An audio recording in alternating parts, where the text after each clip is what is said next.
Hello friends, welcome back to my channel Shayna Goyal. So friends, I hope आप सभी fit and fine होंगे friends, healthy होंगे। So आज हम अपनी इंग्लिश पैडागोजी की क्लास को कंटिन्यू करने वाले हैं, सीरीज़ को। और आज हमारा एक मोस्ट इम्पॉर्टेंट टॉपिक है मेथड्स ऑफ टीचिंग इंग्लिश। तो इसमें हम 7 मेथड्स हैं हमारे पास, ये हम कंप्लीट सभी के सभी मेथड्स आज इसी सेशन में डिस्कस करने वाले हैं फ्रेंड्स। सो स्टार्ट करते हैं हमारे सेशन को, और पहली मेथड के साथ, that is grammar translation method. So first of all देखिए, ग्रामर ट्रांसलेशन मेथड, इसको जीटीएम मेथड हम बोल देते हैं, ठीक है। ये किसने दिया है? प्रोफेसर कार्ल प्लॉट्स ने दिया है। और इस मेथड को ट्रेडिशनल मेथड कहते हैं या फिर ओल्डेस्ट मेथड कहते हैं, जो जनरली टीचिंग में अडॉप्ट किया जाता है। और इसको क्लासिकल मेथड भी कहते हैं, ठीक है। ये तीनों पॉइंट्स आपको पता होने चाहिए कि इस मेथड को और क्या कहते हैं, ट्रेडिशनल, ओल्डेस्ट या फिर क्लासिकल मेथड। अब देखिए, इसमें बेसिकली ग्रामर ट्रांसलेशन मेथड में क्या होता है कि टारगेट लैंग्वेज होती है, जिस लैंग्वेज का सब्जेक्ट टीचर पढ़ा रहे हैं। फॉर एग्जांपल साइंस की क्लास चल रही है आपकी, ठीक है। साइंस का सब्जेक्ट है लेकिन लिखा किस में है? इंग्लिश में लिखा हुआ है। तो उस इंग्लिश लैंग्वेज, वो इंग्लिश लैंग्वेज क्या हुई? आपकी टारगेट लैंग्वेज, ठीक है। लेकिन उसको ट्रांसलेट किया जा रहा है मदर लैंग्वेज में। फॉर एग्जाम्पल हिंदी में समझा रहे हैं, आपको इंग्लिश अच्छे से नहीं आती, तो टारगेट लैंग्वेज को कन्वर्ट करके हिंदी में समझाया जा रहा है ताकि बच्चों को समझ में आ जाए। तो वो बेसिकली क्या है कि टारगेट लैंग्वेज को ट्रांसलेट किया जाता है मदर लैंग्वेज में, ठीक है। तो ये कौन सा मेथड फॉलो करता है? Deductive method. ये चीज़ याद रखिए, कुछ इंपॉर्टेंट पॉइंट्स है, ठीक है, जिनको मैं सर्कल कर दे रही हूँ, वो चीज़ें आपको पता होनी चाहिए कि यहाँ पर एक तो ट्रांसलेट करता है टारगेट लैंग्वेज कौन सी होती है, जो लैंग्वेज टीचर पढ़ा रहे हैं, ठीक है। और मदर लैंग्वेज ट्रांसलेट अगर करते हैं तो किस लैंग्वेज में? जो बच्चों को समझ में आती है। जैसे हम एनईपी में भी कहते हैं कि मदर टंग में, मदर लैंग्वेज में या फिर नेटिव लैंग्वेज में पढ़ाया जाना चाहिए। तो वो कौन सी लैंग्वेज होती है? मदर लैंग्वेज, ठीक है। यहाँ पर एम्फेसिस किस पर किया जाता है? रीडिंग और राइटिंग स्किल्स पर एम्फेसिस किया जाता है, ठीक है, ताकि बच्चा अच्छे से रीड कर पाए और उसको लिख पाए। यानी कि इग्नोर किसको किया जाता है? स्पीकिंग स्किल्स को, लिसनिंग स्किल्स को, इनको इग्नोर किया जाता है। ये क्वेश्चन आया भी हुआ है और इम्पॉर्टेंट है कि कौन से स्किल्स पर यहाँ पर एम्फेसाइज करते हैं या फिर प्रेफरेंस देते हैं और कौन से स्किल्स को इग्नोर करते हैं। तो रीडिंग और राइटिंग स्किल्स को यहाँ पर एम्फेसाइज किया जाता है, लेकिन जो स्पीकिंग स्किल्स है पर्सन के या लिसनिंग स्किल्स हैं, उनको क्या कर देते हैं? ये बिल्कुल इग्नोर कर देते हैं। यहाँ पर क्या है? Form is more important than content, यानी कि जो कुछ बुक में लिखा हुआ है वो या फिर उसके मीनिंग से ज़्यादा उसकी फॉर्म इम्पॉर्टेंट है। यानी कि फॉर्म मीन्स क्या रूल्स हैं उसके, क्या सिंटेक्स है, वो चीज़ ज़्यादा इम्पॉर्टेंट होती है। यहाँ पर यूनिट ऑफ टीचिंग क्या है? एक वर्ड है, ठीक है। जो चीज़ें मैं आपको सर्कल कर रही हूँ ना, जैसे जैसे हम मेथड्स करेंगे आपको कंपैरिजन पता लगेगा। इसमें यूनिट ऑफ टीचिंग क्या है, अनदर मेथड में यूनिट ऑफ टीचिंग क्या है। Unit of teaching means focus किस चीज़ पर किया जाता है? वर्ड पर, क्योंकि वर्ड को बच्चे के सामने ट्रांसलेट किया जाता है मदर लैंग्वेज में, ठीक है। तो फोकस हर वर्ड पे किया जाता है, तो ट्रांसलेट कर देते हैं उसको मदर लैंग्वेज में, इसलिए यहाँ पर यूनिट ऑफ टीचिंग क्या है? एक वर्ड है। तो ये बेसिकली क्या करता है? It encourage rote method. Rote means cramming करना, रट्टाफिकेशन करना, ठीक है। ये चीज़ें समझ में आ गई। और ये जो रेड में आपको सर्कल में नज़र आ रहा है ना, ये इसके इंपॉर्टेंट पॉइंट्स हैं। चाहे तो आप इसका स्क्रीनशॉट ले सकते हैं, आपको लर्न करना ये इजी हो जाएगा। बस ग्रामर ट्रांसलेशन मेथड में इतना ही है। देखिए, छोटे छोटे से मेथड्स हैं, लेकिन सभी मेथड्स ही बहुत इंपॉर्टेंट हैं, क्योंकि सभी में से क्वेश्चंस आपको टेट के पेपर में, सी टेट के पेपर में या फिर पी टेट के पेपर में देखने को मिल जाता है। तो ये ग्रामर ट्रांसलेशन मेथड में ये सारी बातें इंपॉर्टेंट है। डिडक्टिव मेथड है, ये रीडिंग और राइटिंग पर फोकस करता है, ठीक है। इसका यूनिट ऑफ टीचिंग वर्ड है और यहाँ पर एनकरेज होती है rote method. Now move on to the next one, that is direct method. Next, direct method, ये किसके द्वारा डेवलप किया गया है? This is developed by Maximilian Berlitz, ठीक है। ये नाम आपको याद रखना है, क्योंकि ऑप्शन में आ सकता है तो आप टिक कर देंगे। बस आप इस चीज़ को रिलेट करके पढ़िए। डायरेक्ट मेथड किसने दिया है? मैक्सिमिलियन बर्लिट्ज ने। तो ये बेसिकली जो मेथड है ना, ये एक रिएक्शन है किसके अगेंस्ट? ग्रामर ट्रांसलेशन मेथड के अगेंस्ट। मीन्स ये बिल्कुल उसके ऑपोजिट है, ठीक है, रिएक्शन है अगेंस्ट उसके। इस मेथड को और हम क्या कह सकते हैं, phonetic method, natural method, reform method या फिर एंटी ग्रामेटिकल मेथड। ये देखिए एंटी ग्रामेटिकल मेथड है, इट मीन्स ये क्या है, एक रिएक्शन है against the grammar translation method. Grammar translation method में हमने कौन सा मेथड किया था, डिडक्टिव मेथड। यहाँ पर किस मेथड को यूज किया जा रहा है, दैट इज इंडक्टिव मेथड।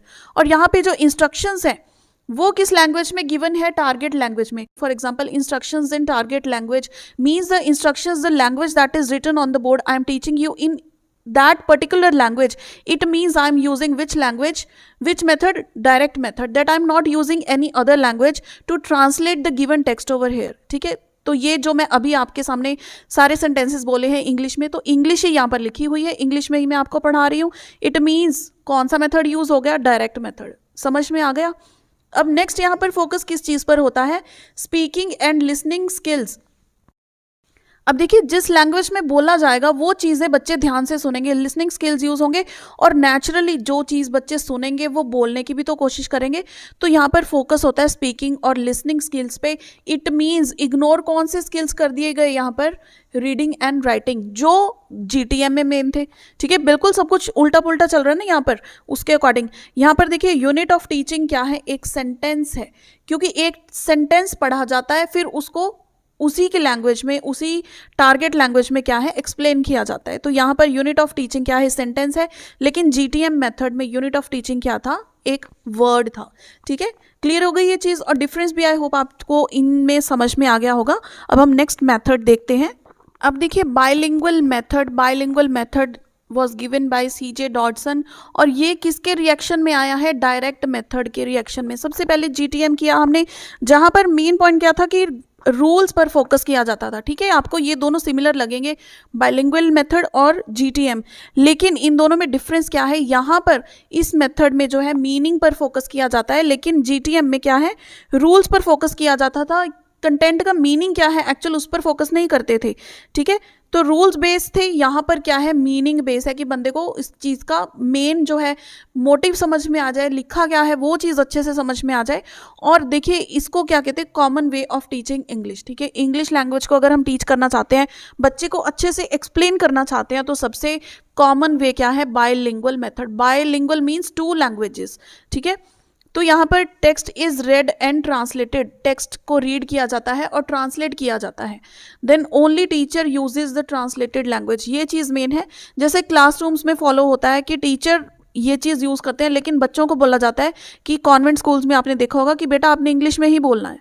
ठीक है, लेकिन टीचर जब समझाते हैं तो वो दूसरी लैंग्वेज यूज़ कर सकते हैं ताकि बच्चों को अच्छे से समझ में आ जाए, लेकिन बच्चों को अलाउड नहीं होता कि वो ट्रांसलेटेड लैंग्वेज यूज़ करें। ठीक है, वो टारगेट लैंग्वेज ही यूज़ करेंगे। ठीक है, इसको बेसिकली कई बार सैंडविच टेक्निक भी कह देते हैं।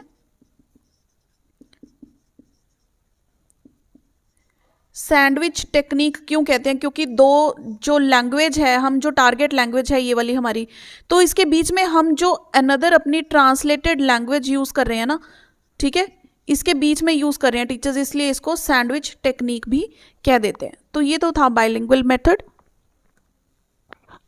नेक्स्ट है हमारे पास ऑडियो लिंगुअल मेथड, और ये दिया है चार्ल्स सी फ्राइज ने, और इसको हम क्या कहते हैं, आर्मी मेथड भी कहते हैं एंड ओरल मेथड भी कहते हैं। ये चीज़ बहुत इंपॉर्टेंट है इसमें कि आर्मी मेथड क्यों कहते हैं, क्योंकि आर्मी वाले जो लैंग्वेज यूज़ करते थे ना सिर्फ सुनने के लिए, उनकी वो कोडेड लैंग्वेज होती थी और उसी में टारगेट लैंग्वेज में ही वो बोलते थे। ठीक है, तो target language only target language is used here, इसको आर्मी मेथड कहते हैं। ऑरल मीन्स क्या होता है, लिसन, और ओरल मीन्स क्या होता है, बोलना, स्पीक। तो इसको लिसन स्पीक में हम कहते हैं कि फोकस करते थे, स्पीकिंग एंड लिसनिंग में, तो इसको ओरल मेथड भी कहते हैं। ये बहुत इंपॉर्टेंट क्वेश्चन है कि ओरल मेथड किसको कहते हैं, ऑडियो लिंगुअल मेथड को। ठीक है, तो ये फोकस किस पे करते हैं, स्पीकिंग और लिसनिंग पर। तो इसमें देखिए इसके कुछ 5 स्टेप्स भी हैं जहां पर इन्होंने क्या बताया है कि यह तो डायलॉग मेन इंपॉर्टेंट होता है। ठीक है, डायलॉग मेमोराइजेशन, उसके बाद इन्होंने ड्रिल्स की बात की है, चाहे वो रेपिटेशन ड्रिल्स हों, चेन ड्रिल्स हैं, ठीक है, क्वेश्चन आंसर ड्रिल्स होते हैं, ट्रांसफॉर्मेशन ड्रिल्स। तो बेसिकली ये फोकस किस पे करते हैं, स्पीकिंग पे, लिसनिंग पे, और किसके through, via dialogues and drills. बिल्कुल छोटा सा मेथड है, लेकिन एक क्वेश्चन भी आ गया तो वो मेन क्वेश्चन क्या है, ओरल मेथड किसको कहते हैं या फिर आर्मी मेथड किसको कहते हैं। ठीक है, ये चीज क्लियर हो गई। नेक्स्ट है हमारे पास डॉक्टर वेस्ट मेथड, और ये किसके द्वारा गिवन है, बाय माइकल फिलिप वेस्ट। इनके नाम से ही ये पड़ा है डॉक्टर वेस्ट मेथड। और ये मेथड किसके अगेंस्ट है, अगेन डायरेक्ट मेथड के अगेंस्ट है। यहाँ पर ये कहते हैं कि teachers should teach silent reading, जिसको हम कहते हैं ना कि बच्चा आराम से बैठा है, अपनी जो लिखा हुआ है उसको साइलेंटली अपने माइंड में रीड कर रहा है वर्ड्स को। ठीक है, तो ये किसके साथ रिलेट करते हैं, ये स्ट्रेस करते हैं यानी कि फोकस करते हैं कि जो आपका रिटन वर्क है और जो आपका ओरल वर्क है, ठीक है, उन चीज़ों को आप रिलेट करके पढ़ें। जो लिखा हुआ है, साइलेंट रीडिंग है ना, साइलेंट रीडिंग कैसे होगी कि आप चुप करके बैठ के जो लिखा हुआ है उसको पढ़ रहे हैं, ओरल वर्क। ठीक है, ओरल यानी कि जो लिखा हुआ है उसको बोल रहे हैं। ठीक है, साइलेंटली कह लीजिए। तो ये बेसिकली किन चीज़ों को इग्नोर करते हैं, लिसनिंग एंड राइटिंग स्किल्स को इग्नोर करते हैं। और इनका सबसे ज़्यादा फोकस किस पर होता है, हम कहते हैं कि रीडिंग पर सबसे ज़्यादा फोकस किस मेथड का होता है, वेस्ट मेथड का होता है। ठीक है, बिल्कुल छोटी सी ये मेथड है, तो इसमें क्लियर हो गया। इस पे सबसे ज़्यादा फोकस किस पे करते हैं, रीडिंग पे करते हैं, और वो क्या है, साइलेंट रीडिंग पर टीचर्स को फोकस करना चाहिए, बच्चों को इन्वॉल्व करना चाहिए साइलेंट रीडिंग में। क्लियर हो गई है बच्चे ये मेथड। नेक्स्ट देखिए हमारे पास है टोटल फिजिकल रिस्पांस मेथड, इसको TPR मेथड भी कहते हैं, और ये दिया है जेम्स एशर ने। ठीक है, जेम्स एशर ने ये मेथड दिया है। तो फिजिकल रिस्पांस मेथड है, इट मीन्स जो भी चीज़ें आप पढ़ रहे हैं उसमें आपकी फिजिकल मूवमेंट भी इन्वॉल्व होनी चाहिए। ठीक है, तो ये बेसिकली क्या कहते हैं कि coordination of language and physical movement. ये चीज़ सुनकर आपको वो चीज़ नहीं याद आ रही जो छोटी क्लासेस में बच्चों को पढ़ाई जाती हैं, क्रेच में या फिर प्लेवे में टीचर्स एक्शंस करके सारी चीज़ें सिखाते हैं, या फिर जो राइम्स बच्चों को सिखाई जाती हैं, है ना, उसको एक्शंस करके सिखाया जाता है। तो वो क्या है, कोऑर्डिनेशन है आपकी लैंग्वेज की और आपकी फिजिकल मूवमेंट की। फिजिकल मूवमेंट मीन्स हम क्या कहते हैं कि यहाँ पर हमारे जो मोटर स्किल्स हैं, ठीक है, मोटर स्किल्स वो यूज होते हैं। ठीक है, इसका ऑब्जेक्टिव क्या होता है, टू डेवलप फ्लुएंसी। बच्चे क्या है, छोटे बच्चे होते हैं ना, जो देखिए suitable for beginner level learner.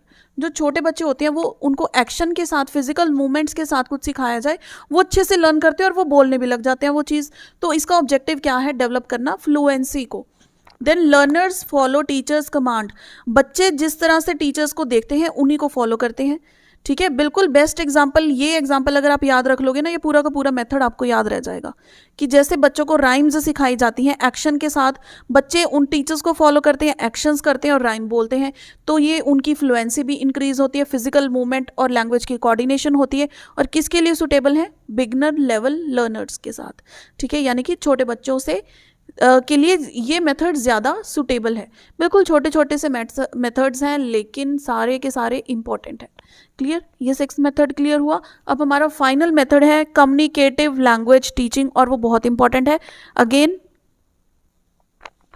So final method of this session that is communicative language teaching, जिसको हम CLT मेथड भी कहते हैं। तो ये बिल्कुल न्यूएस्ट मेथड है। ये क्वेश्चन आपका मेन आ जाता है कि न्यूएस्ट टीचिंग मेथड कौन सा है, दैट इज CLT। ठीक है, कम्युनिकेटिव लैंग्वेज टीचिंग है, तो इसी के नाम से हमें पता लग रहा है कि लैंग्वेज को अगर टीच करना है तो कम्युनिकेट कीजिए एक दूसरे के साथ, यानी कि इंटरेक्ट करना। ठीक है, practice English through interaction. Interaction किसके साथ, या तो अपने फ्रेंड्स के साथ, पीयर के साथ, या फिर टीचर्स के साथ। ठीक है, सभी के साथ उसी लैंग्वेज में इंटरेक्ट करना। ठीक है, तो इसका गोल क्या होता है, goal is to enable learners communicate in target language. अब देखिए स्टार्टिंग में अगर हम बोलते हैं ना, जिनकी इंग्लिश लो होती है, सबसे बेस्ट वे क्या होता है कि आप इंग्लिश बोलना शुरू कर दो। ये एक्चुअल बिल्कुल सही चीज़ है कि अगर आप इंग्लिश बोलना सीखना चाहते हैं तो अपनी हेजिटेशन को छोड़ो और इंग्लिश बोलना शुरू कर दो। स्टार्टिंग में आप थोड़ी बहुत उल्टी पुल्टी बोलेंगे, ठीक है, या फिर कोई ग्रामेटिकल एरर्स हो सकती हैं, उस चीज़ को भूलो मत, सोचो, कॉन्शियस होकर मत बोलो। जितनी ज़्यादा आप बोलोगे ना, उतनी फ्लुएंसी आपकी उस चीज़ में इंक्रीज होती जाएगी। वोकैबुलरी आप सीख सकते हो, ग्रामर रूल्स आप सीख सकते हो, लेकिन बोलना नहीं सीख सकते। बोलना किसके साथ आएगा, सिर्फ प्रैक्टिस के साथ। ठीक है, प्रैक्टिस के साथ ही आपकी इंग्लिश क्या होगी, स्ट्रांग होगी। तो इसमें देखिए एक्टिविटीज़ क्या होती हैं इस चीज़ को एनहांस करने के लिए। हम कह सकते हैं कि एक्टिविटीज़ क्या होती हैं, ग्रुप वर्क होता है कि ग्रुप में जो भी आप कोई ग्रुप वर्क असाइन कर दिए और उसमें आपने सारी जो स्पीकिंग वाली चीज़ है ना वो इंग्लिश में ही करनी है। देन इंटरव्यूज़ कंडक्ट करवाए जा सकते हैं। इंटरव्यू या तो एक बच्चा दूसरे बच्चे का ले ले, ठीक है, या फिर टीचर्स बच्चे के ले लें, तो वो भी क्या है कि इंग्लिश में ही होनी चाहिए, यानी कि फोकस किस पर है, टारगेट लैंग्वेज पर, हमारा इंग्लिश पर, कि स्पीकिंग इंग्लिश में ही होनी चाहिए। तो उसके लिए रोल प्लेज हो सकते हैं। देन इंट्रैक्शन जो हमने बोला है, इंट्रैक्शन हो सकती है। सिमुलेशन मीन्स कोई सिचुएशन आपको दे दी, ठीक है, फॉर एग्जाम्पल टीचर स्टूडेंट का रोल है, या फिर बुक में से ही कोई स्टोरी उठा लेते हैं कि आप अकबर बन जाओ, तुम बीरबल बन जाओ, बोलो इंग्लिश में, स्टार्ट हो जाओ सारे डायलॉग्स, ठीक है, तो वो क्या होता है, सिचुएशन होती है। That is the information gap. तो ये सारे जो एक्टिविटीज़ हैं ये किसके अंडर आती हैं, कम्युनिकेटिव लैंग्वेज टीचिंग के, ताकि जो हमारा टारगेट है, टारगेट क्या है कि बच्चा टारगेट लैंग्वेज में अच्छे से बोल पाए, ठीक है, उसको अचीव किया जाए, उसके लिए सारी एक्टिविटीज़ करवाई जा सकती हैं, ठीक है। ये चीज़ क्लियर हुई। देखिए ये 7 के 7 हमारे जो मेथड्स हैं, आई एम श्योर ये आपको अच्छे से क्लियर हो गए होंगे। अगर देखिए क्लियर हो चुके हैं तो एक थम्स अप तो बनता है, वीडियो को लाइक ज़रूर कीजिए, शेयर कीजिए। So next topic is that is approaches of teaching English. ये आप देख सकते हैं, structural approach, situational approach, natural, eclectic, communicative approach, then whole language approach, ठीक है। तो स्टार्ट करते हैं हम approach number 1, that is structural approach के साथ। सो देखिए जैसे कि ये नाम है स्ट्रक्चरल अप्रोच, ये क्या कहता है कि इंग्लिश का जो स्ट्रक्चर है, इंग्लिश में अगर हम कुछ सीखना चाहते हैं तो उसका हमें स्ट्रक्चर सबसे पहले और सबसे अच्छे से सीखना होगा। स्ट्रक्चरल अप्रोच क्या कहती है, it is based on the belief that in learning of a language mastery of structure is much more important, ठीक है। किसी और चीज़ से ज़्यादा हम कहते हैं कि स्ट्रक्चर हमें आना चाहिए। और स्ट्रक्चर में इंग्लिश में क्या चीज़ें होती है, बेसिकली हम कहते हैं एक ऑब्जेक्ट होता है, एक वर्ब होता है और एक सब्जेक्ट होता है, ठीक है। इन चीज़ों के बारे में हमें पता होना कि पहले हमने ऑब्जेक्ट लगाना है, सब्जेक्ट कब लगाना है और वर्ब कब लगाना है, ठीक है। सेंटेंस को प्रॉपर तरीके से बोलना, ठीक है, वो क्या हो गया, इसका स्ट्रक्चर हमें पता होगा तो हम उसको बेटर तरीके से बोल पाएंगे, ठीक है। वोकैबुलरी पर देखिए ये ज़्यादा स्ट्रेस नहीं करता है, लेकिन इसका जो मेन फोकस किस पर होता है, स्ट्रक्चर पर, ठीक है। यानी कि जो भी हम स्टेटमेंट्स बोलते हैं इंग्लिश में, एक तो आप उसको बिल्कुल इफेक्टिवली बोल पाओ, जो स्टेटमेंट्स बोल रहे हो, then it should be logical, यानी कि उनका लॉजिक सही फॉर्म होता हो, ठीक है। ये चीज समझ में आ गई। एक एग्जांपल लेकर मैं आपको ये चीज समझाती हूँ। एग्जाम्पल देखिए, ये तीन सपोज ये तीन कोई अलग अलग पर्सन्स हैं, इन्होंने ये सेंटेंस बोला, एक ही चीज खाने की बात कर रहे हैं लेकिन अलग अलग तरीके से वो बोल रहे हैं, ठीक है। आई एट पिज्जा, यहाँ पर देखिए पास्ट टेंस यूज हो रहा है, आई एट पिज्जा, मैंने पिज्जा खाया, ठीक है। आई एट पिज्जा, मैंने पिज्जा खा लिया या फिर खाया था। आई एम ईटिंग पिज्जा, मैं पिज्जा खा रहा हूँ। आई विल ईट पिज्जा, मतलब ये फ्यूचर टेंस हो गया।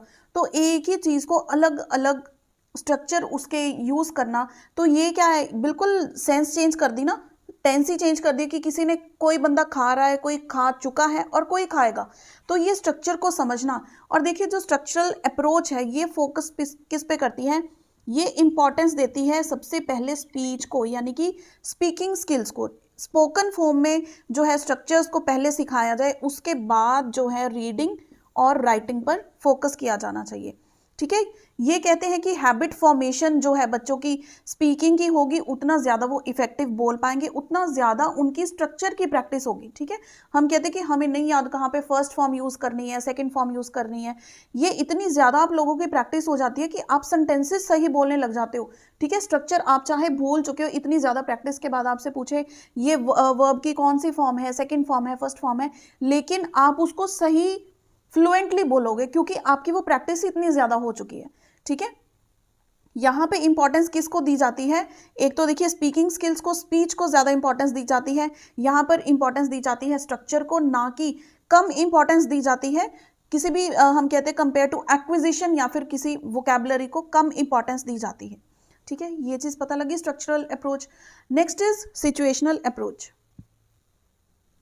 अब जो सिचुएशनल अप्रोच है वो किसने डेवलप की थी, that was from 1930 to 1960 by Harold Palmer and A.S. Hornby, ठीक है। ये आप नाम याद रख सकते हैं दोनों कि किसने ये अप्रोच को डेवलप किया था। सिचुएशनल अप्रोच, जैसे खुद ये नाम बता रहा है कि सिचुएशन में डालकर बच्चों को चीज़ें सिखानी, यानी कि मीनिंगफुल सिचुएशंस में, मीनिंगफुल कह लो, रियल लाइफ कह लो, ठीक है, रियल लाइफ सिचुएशंस में बच्चों को वो वर्ड्स यूज करके सिखाने कि बच्चा चीज़ों को रिलेट कर सके एक्चुअल सिचुएशंस के साथ। ऐसे नहीं कि बच्चों को वर्ड सिखाना है, ठीक है, ये चीज़ पेन है, पेन दिखाओ और फिर सिखाओ, बच्चे को दिखाओ कॉपी फिर सिखाओ कि ये कॉपी है। क्लास में बोलना बेटा take out your notebooks, take out your books, तो बच्चे को पता होना चाहिए नोटबुक्स मीन्स कॉपी और बुक्स मीन्स जो बुक होती है, ठीक है, टेक्स्ट बुक होती है।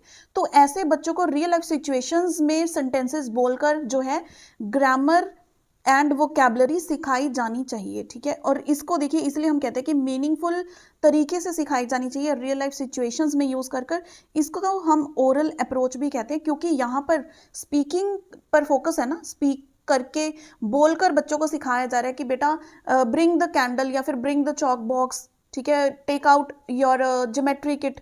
ये क्या है, सारे वर्ड्स बच्चा समझ जाता है कि हमने क्या निकालना है बैग में से, या फिर टीचर ने कोई काम दिया, कोई वो वर्ड्स, वो वोकैबुलरी कैसे सिखाते हैं रियल लाइफ में चीज़ों को, सेंटेंसेस को बोलकर। इसलिए इसको हम क्या कहते हैं, ओरल अप्रोच भी कहते हैं, ठीक है। यहाँ पर जो मेन फोकस होता है वो किस पर होता है, ग्रामर एंड वोकैबुलरी पर। That is also by oral approach, that is by speaking, ठीक है। सिचुएशनल अप्रोच समझ में आ गई। नेक्स्ट देखिए हमारे पास नेचुरल अप्रोच। तो इन लेट 1917 स्टीफन क्रैशन ने और ट्रेसी टेरल ने ये अप्रोच को डेवलप किया था। तो स्टीफन क्रैशन क्या कहते हैं कि जो भी आप लैंग्वेज सीखना चाहते हैं उसको नेचुरल तरीके से सीखें। वही चीज़ क्या है यहाँ पर एक अप्रोच के तौर पर आपको इंक्लूड की गई है, ठीक है।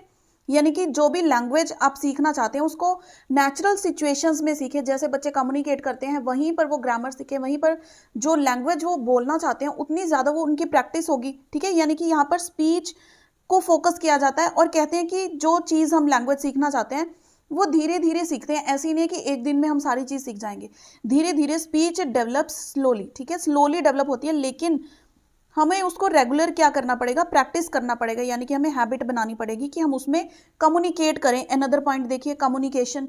तो किस तरह से नेचुरल वे से हम सीखेंगे, कम्युनिकेशन के थ्रू, ठीक है। चाहे वो वोकैबुलरी है या फिर हमारे इंग्लिश सेंटेंसेस हैं, तो ये बेसिकली किसको फोकस करते हैं, वोकैबुलरी को, वोकैबुलरी पर फोकस करते हैं कि बच्चों को वोकैबुलरी सिखाई जानी चाहिए। जैसे आपने स्कूल्स में भी देखा होगा, सिस्टम होता है कि बच्चों को ना डायरी पर हर दिन एक नया वर्ड लिखाते हैं और उसका मीनिंग लिखवाते हैं।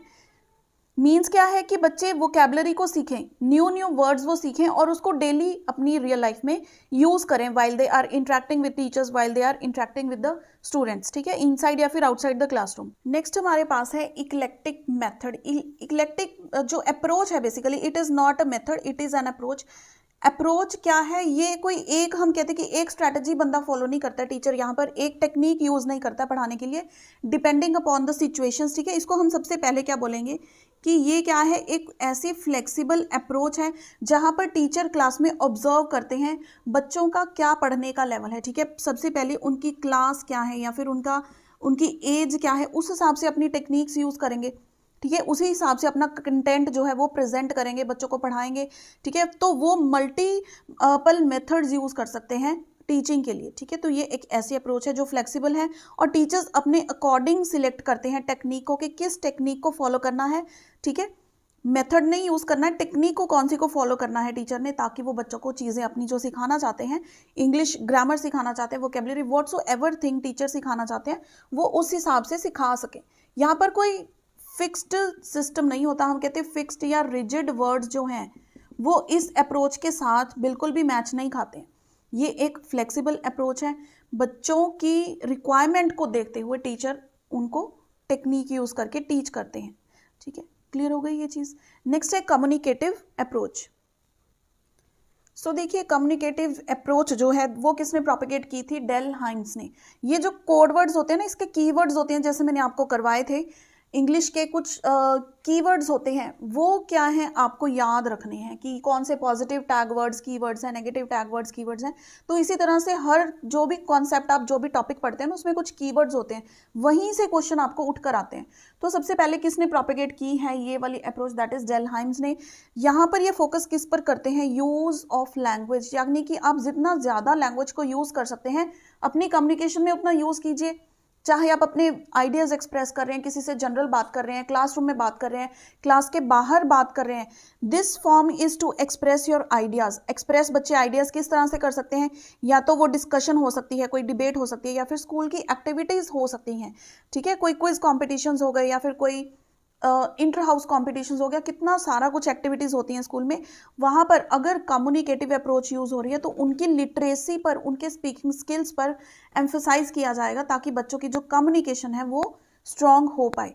यहाँ पर और हम क्या कह सकते हैं कि किस पर फोकस किया जाता है, लैंग्वेज बच्चे किस तरह से यूज़ करते हैं, and the functional utility, functional value of language, ठीक है, कि किस तरह से उसको यूज़ किया जा रहा है, बच्चे एफिशिएंटली उसको यूज़ कर रहे हैं। ये और ये जो टेक्निक है ना, ये जो अप्रोच है, ये बच्चों को इतना कैपेबल बना देती है कि सिर्फ क्लास के अंदर नहीं, स्कूल के अंदर नहीं, बच्चे जो है स्कूल के बाहर भी किसी से भी इंटरेक्ट करते हैं ना, तो ये अप्रोच उनको बहुत हेल्पफुल होती है। क्योंकि इंटरेक्शन करनी है तो ज़रूरी तो नहीं स्कूल के अंदर ही हम बात कर रहे हैं, कहीं बाहर भी आप किसी से बात करना चाहते हो तो आप अपनी उस लैंग्वेज में खुद के आइडियाज़ को एक्सप्रेस कर सकते हो, ठीक है। So it lays more stress on what? Functional value of language, on your expressing ideas in that language and your use of language, ठीक है। देन फाइनल है हमारी whole language approach. Whole language को हम इंटीग्रेटेड अप्रोच भी कहते हैं। यहाँ पर जो है लैंग्वेज को टुकड़ों में नहीं सिखाया जाता कि हम बोल दें पहले बच्चों को स्पीकिंग सिखाओ, राइटिंग पे फोकस है या फिर स्पीकिंग पे फोकस है। ये कहते हैं कि लैंग्वेज इज़ एक हॉलिस्टिकल है, पीसीज में नहीं है, ठीक है, कंप्लीटली इस चीज़ को सिखाना चाहिए। यानी कि स्पीकिंग, रीडिंग, राइटिंग, लिसनिंग, ये सभी के सभी जो स्किल्स हैं ना, ये बच्चों को इकट्ठे करके इंटीग्रेट करके सिखाने चाहिए, ठीक है। स्पेलिंग है या फिर कोई ग्रामर है या जो भी लिटरेचर का पार्ट है, कोडिंग, डिकोडिंग है, शेप्स के बारे में है, मतलब होल की तरह उसको सिखाना चाहिए। उसको लैंग्वेज को हमें वन समझना चाहिए, ये नहीं समझना चाहिए कि ये इतने पार्ट्स में डिवाइडेड है, ठीक है। इसको एज अ होल चीज़ को पढ़ाया जाना चाहिए, इंटीग्रेट करके सभी चीज़ों को एक साथ। तो ये है होल लैंग्वेज अप्रोच। सो ये हमारी 6 की 6 अप्रोचेज। और यहाँ से देखिए जो मेन है ना, मैं आपको बताऊँ, स्ट्रक्चरल अप्रोच, नेचुरल और ये होल लैंग्वेज अप्रोच जो है ये मोस्ट इंपॉर्टेंट है, और यहाँ से आपको क्वेश्चन देखने को मिलता ही मिलता है। सो फ्रेंड्स, ये वीडियो हेल्पफुल रही हो इसे लाइक एंड शेयर जरूर कीजिएगा। आने वाले सेशंस में और इंपॉर्टेंट टॉपिक्स डिस्कस करेंगे। So see you in the next video. Till then keep watching friends.